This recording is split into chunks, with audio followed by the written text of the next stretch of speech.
busy? Mm-mm. Okay, let me run something past you real quick.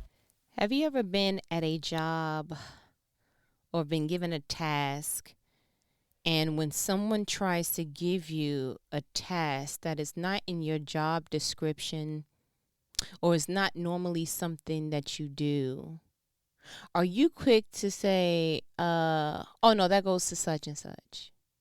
Oh no, that's not my job. That's I don't do that. That goes to whomever, right? I have started to learn about myself that I truly enjoy anything that allows me to do my particular task independent of anyone else. I do not want my overall result to be dependent on someone else's input, drive, work ethic. Like nothing worse. Like that's literally like my worst nightmare. Seriously. Like and I know it sounds just not even sarcastic, but dramatic. But that may or may not be the kind of grandbaby that I am. You have a nice day. But like real talk, it doesn't work with me. I literally, and I'm gonna put a little bit of my business out on the streets, and if I see it on the streets and you carrying it to somebody else, I'm not gonna tell you nothing else. So just hold tight. I dropped a whole graduate class because it required for me to have a group effort, and what the professor assigned us to do was we all had to pretty much come up with this combined paper. Everyone had a section. He was going to grade the individual sections, but then he was very much so going to grade the entire paper as a whole group effort. So he assigned each person to another person and was like, all right, person A, I need you to go ahead and critique person B and in their paper and let them make the corrections thereof and what have you. Person B needs you to go ahead and critique person C, onward and so forth, so that everyone's paper was being critiqued so that you can give the necessary input for the output that you want to see with this grade, right? I was given a grandbaby that clearly school wasn't her strong point, okay? And I'm not judging her, never met her, shouts out, it was virtual. But ma'am, see, and when I say kryptonite for me, I am not only a rule follower, but I like learning, right? And so imagine, I'm sitting there with my grandbaby thinking cap on, right? And my paper got an A because, prenatal, whatever you want to call it, this, the juices and the thinking and the creativity and the thus, comma, semicolons, parentheses, was just doing what it needed to be doing. And this grandbaby, I was like, bruh.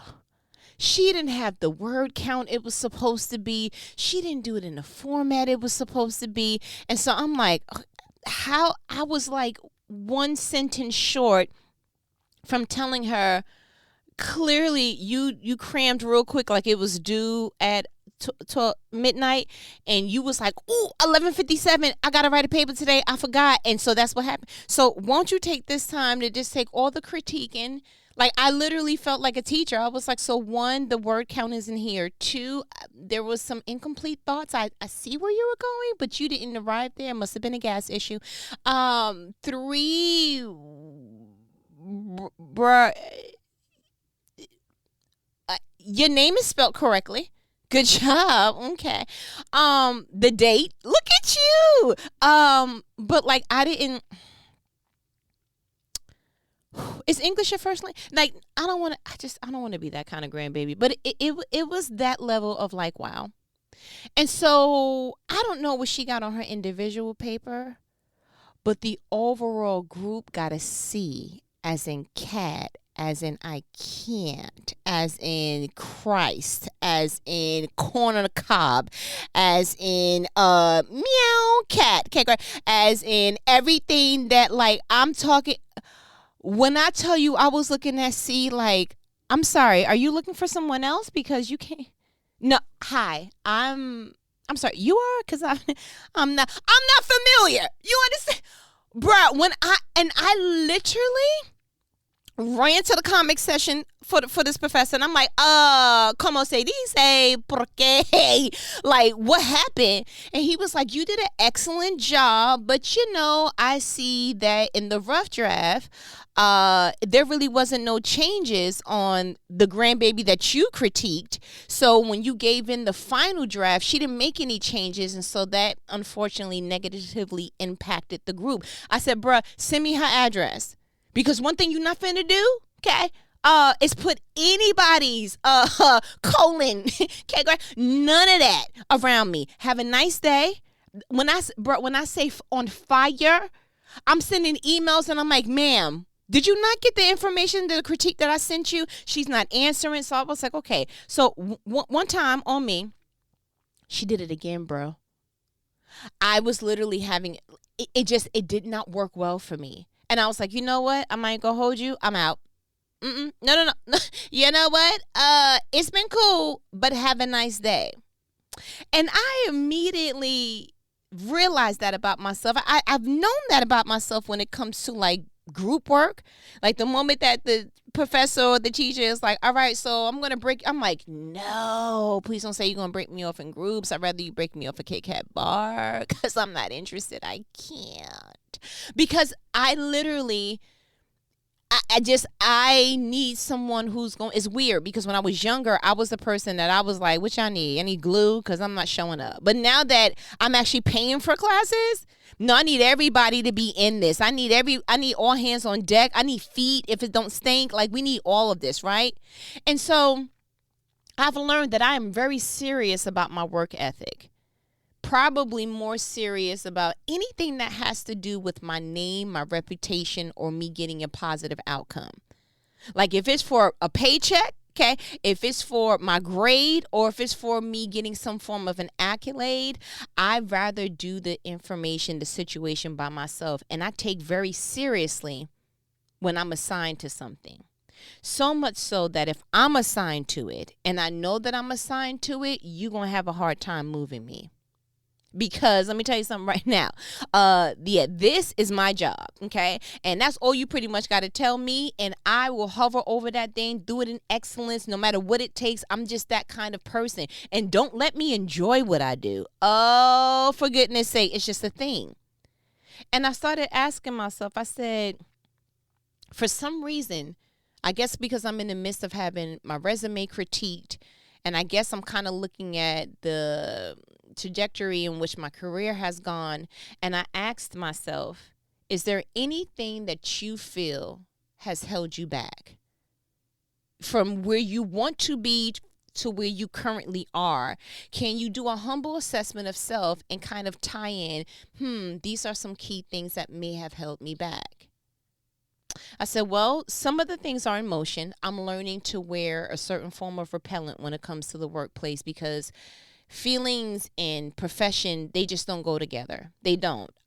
You can wear your heart up to some point, but you can't have it on your sleeve because it seems like there is honey and gnats, and you just setting yourself up for disaster, right? So that's one of the things I was like, I wear the wrong outfits when I come to corporate. Got you. I feel like I'm wearing a wedding dress to a backyard barbecue, and then I'm wondering why I'm coming out the way that I didn't go in. And it has dawned on me through the Holy Spirit, because you are not dressing for the occasion. You are dressing for how you want to feel. I want to go into a profession, knock it out. We all get along. There's no emotional abuse. There's no toxicity. There's no hostile work environment. We get it done. We all feel good about where we're at. We all are placed according to our wiring and what we're strong at. And we don't have an environment where it's the right people but in the wrong places, and the wrong people in the high places, and all those particular things. I want that. That is, for me, wedding dress. But God is like, but sometimes I'm sending you places where it's backyard barbecue. And I'm not going to change the situation because you didn't know how to dress for it. I'm going to train you through your discomfort to start dressing for the occasion. I said, I got it, Lord. He was like, you do? Yeah, I promise you, because I don't like being uncomfortable. But then the other thing was that I had to admit it's not easy to get me off of a task. If I'm assigned to something, if I want to do something, if I know that this is what I'm good at, and I look at it like it's a high regard, then you're probably going to have a hard time getting me to do, like let's just say a supervisor or a managerial or whomever came up to me and was like, real quick, the janitor's out. Can you go clean up the bathrooms? Y'all don't have no backup custodians? You don't have any temp agencies? Yeah, I'm all about the team player, but I'm not about the team booty. Okay. And I'm not going to clean up the areas where I know everybody's booty has been. You got to have, to me, some kind of grace for that. Okay. And I have a very strong nasal capacity, like the way that God wired my nasal. I am that of bloodhound descent. So I can smell before I even approach and know that this is not going to probably be the best setup for me. So that's a strong no. And have a nice day. I give you a perfect example. When I started one of my jobs, within like the first week, for something that was front desk situation, I had an executive assistant come up to me and tell me that she wanted me to help her clean out the refrigerator. Who? Let me tell you something. I went so owl on her. Who? Who? Because I was very unclear. Like the clarity was not that of. It was as clear as mud. So I went to my supervisor. I was like, "Quick question: y'all don't have any maintenance custodians? Any person that comes up and cleans up at night? Somebody that does the refrigerator?" She was like, "No." I said, "So y'all have like would it like?" Bring me into this thought. Is this like a rotating thing where, it's your time to clean the refrigerator? Because I looked in the refrigerator and definitely looked like the couple of days after Thanksgiving. When the last time y'all cleaned this up? Is that hot chocolate at the bottom? What's that that's sticking? Okay, great. And so I'm giving you the backdrop on the caliber, right? So I was like, so do I have to clean the refrigerator? Like, is that a part? Because I would have never took this shot. Is that? And she was like, you don't have to clean the refrigerator. I said, so why was I asked to do that? And she was like, you know how someone is trying to tell you but not trying to tell you because you're the new person. Stay away from such and such because she's a bag of burnt sunflower seeds that you just don't want to taste and eat. Yeah, it's going to ruin your experience here. But I don't want to tell you that. I want you to formulate your own opinion about her. And you like, no, I need you to tell me what's in this bag so that I don't waste my time. And so I realized very quickly, probably not going to get me to divert off of my task if I don't view it as something of a higher caliber. And very quickly I learned that that's probably something that's holding me back from the greatness that I want. And when I give you the revelation that was given to me, I promise you that we both will never be the same. Something about feeling something kind of muddling around in the right vicinity and then God confirming it in a whole new spiritual way that you're like, I know that you are bringing me on a path that only you could have customized, because I have been in this area for I don't know how long, or I have read this particular Bible scripture I don't know how many times, and the revelation that I'm getting now is clear. It is clear that it is you because it is perfectly aligned to where you currently have me. That's the thing about revelation. Praise God for revelation. Can we just do that real quick? Like seriously, if we can just like a real, yeah. Absolutely. Because revelation, which you don't realize, is that he's only revealing according to your current level of growth. And so if you come across something or you like, I never read it that way, I never heard it that way, then congratulations to you. You have now come up a level, so now he can show you a different level. Do you understand that? It's like God is trusting you with a little bit more information and trusting that you'll do something with it. So when I read this, I said, I wonder if I'm not the only person that this has impacted, or if anyone else has ever really seen it this way. So real quick, 1 Samuel 17. I read in the NLT version, right? I want to talk about my boy David and the whole Goliath thereof. But there was something so monumental that occurred before the actual fight. And to be honest with you, most of the nuggets that I have received was before the fight. But check this. 1 Samuel 17. I want to start at verse 12. Now David was the son of a man named Jesse. Let's read it again just in case you got lost that fast. Now David was the son of a man named Jesse, a Riftrite, I have no idea, but we're going to just make that up, from Bethlehem in the name of Judah. Jesse was an old man at that time, and he had 8 sons. 13. Jesse's 3 oldest sons, we're going to try, Eliab, Abinadab, and Shemiah, had already joined Saul's army to fight the Philistines. 14. David was the youngest son. David's 3 oldest brothers stayed with Saul's army. 15. But David went back and forth so he could help his father with the sheep in Bethlehem. 16. For 40 days, every morning and evening, the Philistine champion strutted in front of the Israelite army. One day, Jesse said to David, "Take this basket of roasted grain and these 10 loaves of bread and carry them quickly to your brothers." 18. And give these 10 cuts of cheese to their captain. See how your brothers are getting along and bring back a report on how they are doing. 19.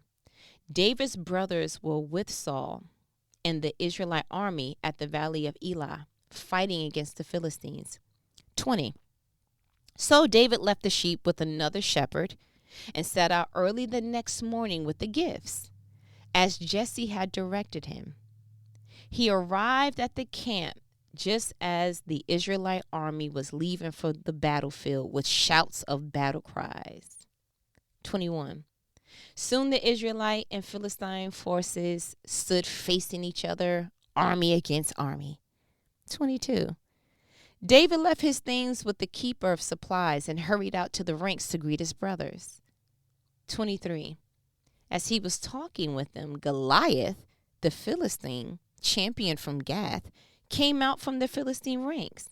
Then David heard him shout his usual taunt to the army of Israel. 24. As soon as the Israelite army saw him, they began to run away in fright. 25. Have you seen the giant? The men asked. He comes out each day to defy Israel. The king has offered a huge reward to anyone who kills him. He will give that man one of his daughters for a wife, and the man's entire family will be exempt from paying taxes. 26. David asked the soldiers standing nearby, what will a man give for killing the Philistine and ending his defiance of Israel? Who is this pagan Philistine anyway, that he's allowed to defy the armies of the living God? 27. And these men gave David the same reply. They said, yes, that is the reward for killing him. I'm going to just go one more. 28. But when David's older brother, Eliab, heard David talking to the man, he was angry.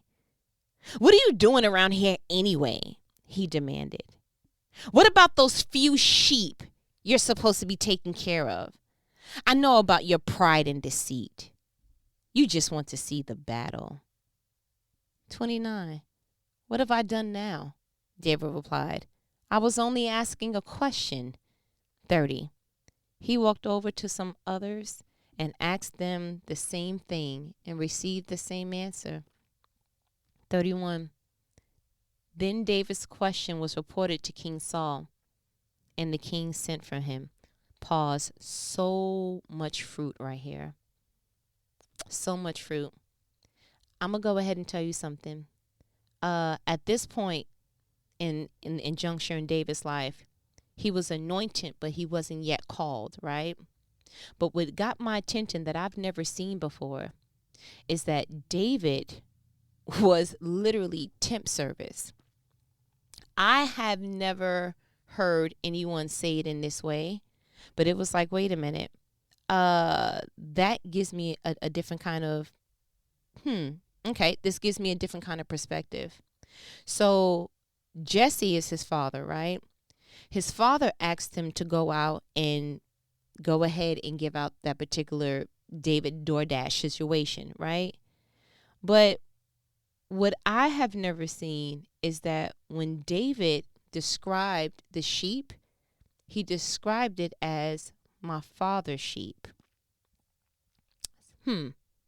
Verse 15 says, but David went back and forth so he could help his father with the sheep in Bethlehem.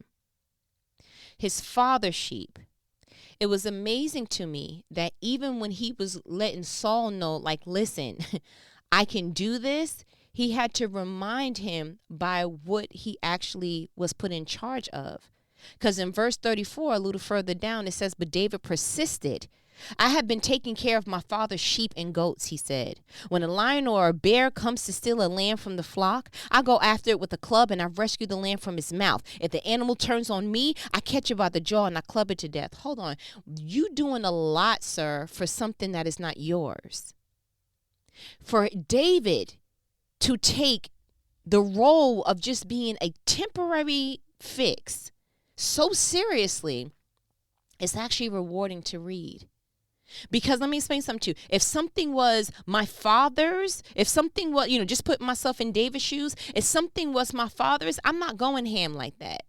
No, I'm not chasing no lions and no tigers and no bears and no oh my's. I'm not clubbing anything, nothing. I'm going to call one time, bad me. Because I'm going to name them something close to the sheep. And I'm going to call, and if you don't come, then you know what? Another one bites the dust. Like, that's just it. But for him to be so tuned in, so tenacious, so just, listen, I will go the extra mile. I will do what needs to be done. And not only that, I will put whatever I need to put on the line to cover what I have been assigned to. Not only did he care for it like that, he cared for it like that, knowing that these are my father's sheep. It's not like your father cared enough about you to give you your own separate sheep. Listen, I'll let somebody take care of mine. Let me give you your own business. Let me give you your own branch. Let me give you your own room. That is the equivalent in modern day times. You taking care of your father's car. You taking care of your father's apartment. You taking care of, and put any name that you have, somebody else's something, but to care for it like it's yours. To put your life on the line like it's yours. Imagine babysitting something and putting yourself in harm's way if something even dared to try to go ahead and put it in harm's way. Is a trait that is almost obsolete in our generation. And the beauty of it is, to me, that was a downgrade. Oh my goodness. He didn't even trust you. Like everybody else's was Saul doing what they need to do. You got out of all the brothers, why he just was like, for the last one, I don't really know what you're going to be good at. Let me just go ahead and give you these sheep real quick and go ahead and, do something with. And how I know that he was looked upon that way is because when his brother got angry, what did he say? Where's those few sheep?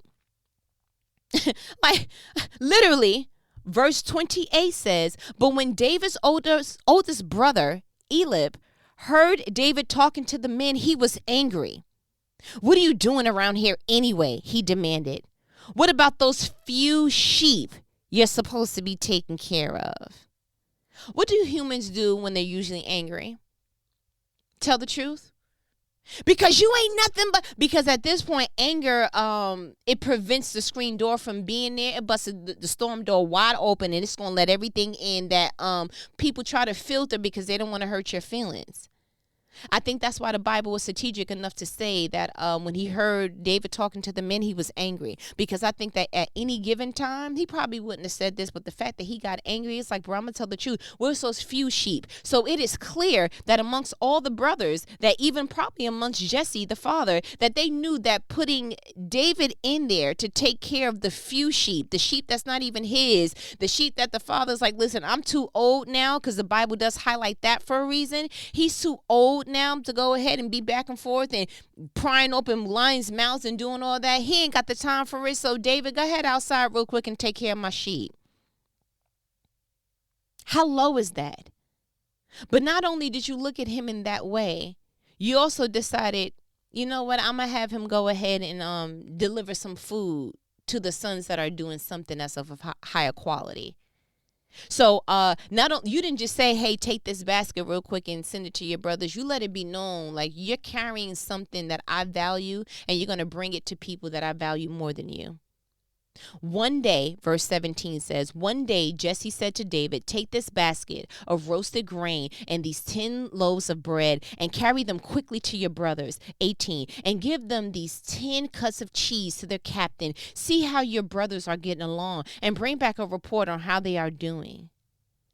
And with no lip, no nothing, no talk back, no nothing. Verse 20 says, so David left the sheep with another shepherd and set out early the next morning with these gifts, as Jesse had directed him. See, I wouldn't have in modern day time all that 10 cuts of Cracker Barrel. That's not like, oh, this is amazing. But it had to have been if it was clearly documented as gifts. So it probably looked a lot like, hey, something tangible, something gifty that we would imagine somebody packing something for someone that you have to bring to, and they never even offered you that. It wasn't like, here, because you're taking them, thank you. And because you take care of my sheep, thank you. I want to go ahead and put that, right? There is something in the fact that you could be doing something in your mind that looks, or that in someone else's mind that looks a little lower than what it is. But what they don't understand is that they're setting you up for greatness. Because in the human lens, I seen this as, David, they disrespecting you. Like every last one of them saw what Samuel did, that he anointed your head. Literally, Samuel had to ask, bruh, it's none of these sons. Do you have any more sons? They was like, oh, yeah, we got one, but he in the back playing with the sheep or whatever. He probably thinks I ain't going to hold you. Like, y'all didn't even think enough of him to be like, Samuel, I got one more. Like, Samuel had to ask you, because God was saying none of these sons are going to be it. And through the human lens, I can see how frustrating that could be. Through the human lens, I see the disrespect. I see the neglect. I see the low-key abuse. I see the, just kind of not seeing someone's value. I see all of it. But real quick, what happened to me is that it got flipped. I saw it through a spiritual lens. Are you willing to go wherever your Father God, sends you? Are you willing to view it through a spiritual lens, that I will go ahead and carry out whatever God puts me to? I'm going to do it with excellence. I'm going to do it in such a way that I know that God gave this to me. God trusted this with me. And so if it's in my hand, I'm going to make sure that it is done correctly. I don't care if it's the highest thing on the list or if it's the lowest thing that I would have at one point thought was beneath me. But wherever my Father sends me, I'm going to do it with greatness. I'm going to do it with excellence, because I understand that he's setting me up for greatness. Why would I say that? Check this. When David was going to fight Goliath, how did he even get to that proximity? Because his father sent him on an Uber Eats, David DoorDash situation. And he didn't do it in a halfway. He could have went ahead and gave it out and was like, here I go, here I go, here I go, and left and felt like, came all this way to go ahead and just, but he did exactly what his father said. His father didn't just say, hey, drop this off. His father said, go get a report from your brothers and see how they're doing. And in the midst of going ahead and having a conversation, it was like, time out. Who is Buddy talking to? Like, I'm sorry. Literally, it says that when he put down the food and gave it to the other people, that he went ahead and asked, who's the Philistine talking to? He was only that close in proximity because he carried out exactly what his father said to do with excellence. He was only able to look at Goliath, see all that everybody else was afraid of, but see it in a different stance because of what he had been practicing doing with the sheep that his father assigned him to. Are you missing out on greatness because you don't realize that even the smallest stone is setting you up for a bigger stage?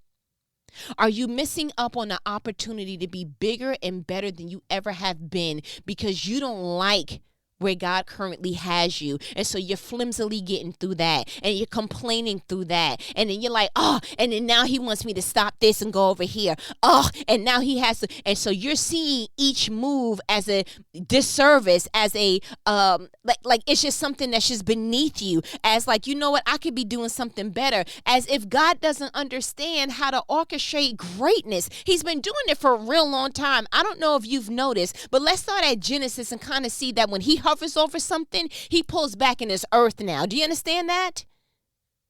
Have you been carrying on in a way that you're looking at your job like, listen, this job don't pay enough. It don't give me enough responsibility. It don't, whatever it is. Have you looked at that job like it's not enough, not knowing that if you do it in excellence, exactly what you do here, ma'am, let me explain something to you. Sir, let me go ahead and just wake you up real quick. When you go to your next position, you're going to be so thankful that you handled it the way that you did, because you'll have a confidence nobody else will have. You'll have a heads up in education or experience. I don't care if where you're at currently, you like they don't do anything right. Praise God for seeing something not done right, so that if it ever falls where you go next, you'll know how to put that thing back together in excellence. How is it that that David's brothers were with Saul this whole entire time, and they didn't have the confidence to go ahead and fight Goliath because they saw him as a giant?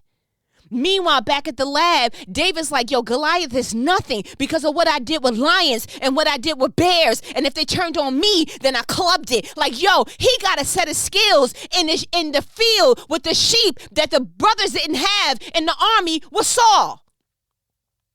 I need you to start looking at where you're at, and don't look at it small.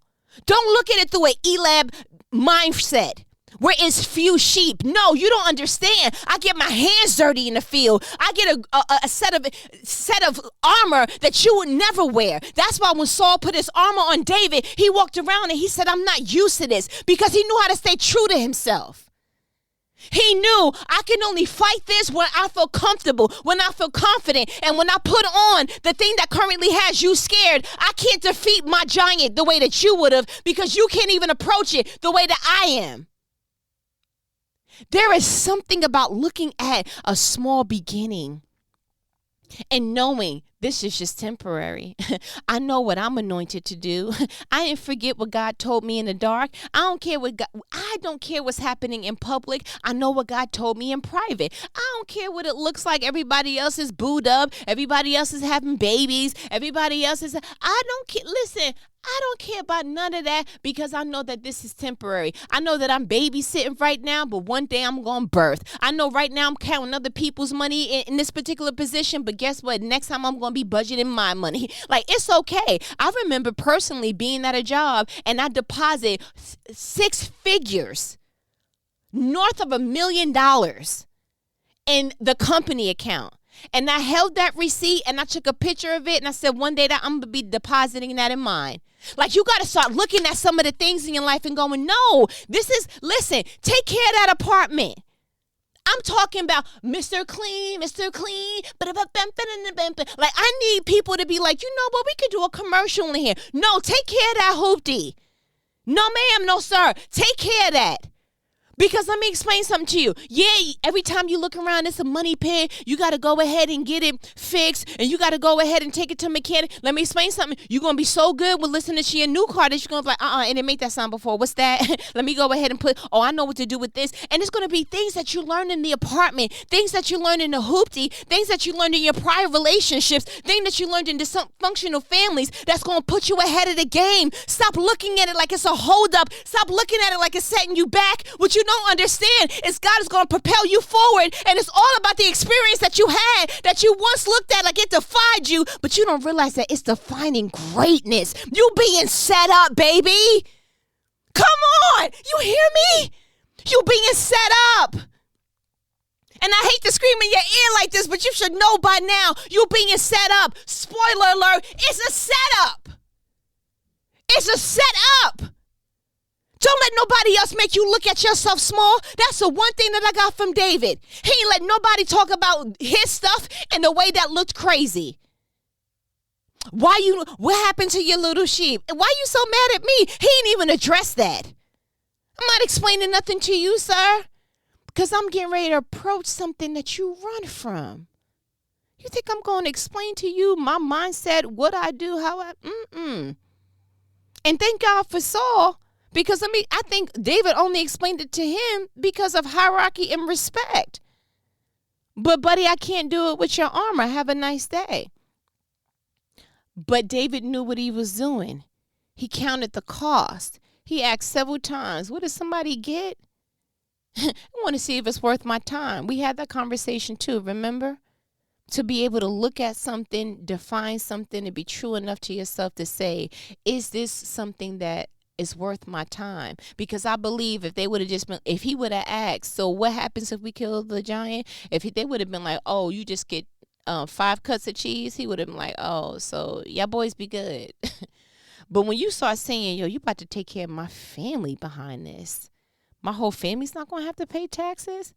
I'm going to go from being a shepherd to having a wife. Oh, you going to give me one of them bad ones? Oh, the one right there, shorty right there. Woo. Yo, I'm about to get some marital pumps. Like, I ain't going to hold you. Listen, hold my, hold this little shepherd stick I was walking with. It's time to go ahead and get it popping. Because it's nothing to talk about. The beauty of it is that he saw the gain in taking the risk. Come on, Holy Spirit. He saw the gain in taking the risk. If God puts you in coordinates that set you up for next level, I need you to be honest with yourself to say, is that really a gain? We all use this particular statement, what do I have to lose? No, we need to start asking, so is this a true win? Like, okay, so right now my current situation is I'm a shepherd. I take care, a nice little amount of sheep. I like doing it. It's cool. It's my father's sheep. I'm comfortable with that. If I leave here today and I don't do anything, I'll still be helping my father out until, he gets old or whatever happens. But at this point, I got a pretty good setup. But the coordinates of the setup for greatness looks like, oh, so I get to... my whole family's going to be taken care of. We never going to have to pay taxes. I'm about to get a shorty, New York, Europe. And then what happened? And I'm going to get some clout? Yeah. Once you are exposed to what you can possibly gain, that is the time that you need to freeze in time and really talk to yourself. Because let me explain something to you. It feels some kind of way to go back to the field knowing that you could have been a husband or a wife. It feels funny when you navigate back to the field alone and you still got to pay taxes. When the opportunity presents itself and the only thing that could have possibly stopped you was an emotion, it feels funny to, or it probably is going to be a little difficult not to welcome regret to the chat. Yeah, it's gonna be a little bit difficult because you're gonna have to explain to yourself in the dark why your situation looks the same and it didn't have to be. You're gonna have to explain to yourself why you still gotta smell like that, why you still gotta hear those noises, why you still gotta fight the lions and the tiger. Like, how much longer are you gonna do this? You're gonna be what, the 50-year-old shepherd? Like, at some point this stops. Like, you don't see your father stopped. Like, what you getting ready? And so at some point you have to make a move. But that would have been the perfect setup, but you chose not to because of either your logic, either your emotion, or either what somebody else said. Like, Elib was probably could have, on any other playing field, crippled somebody. Your older brother looking at you, like, and embarrass you in front of everybody. Where's your little sheep? So now everybody knows that you're a shepherd and you're not a soldier. Now everybody knows that you're delivering food for somebody else, and like none of this goes to you.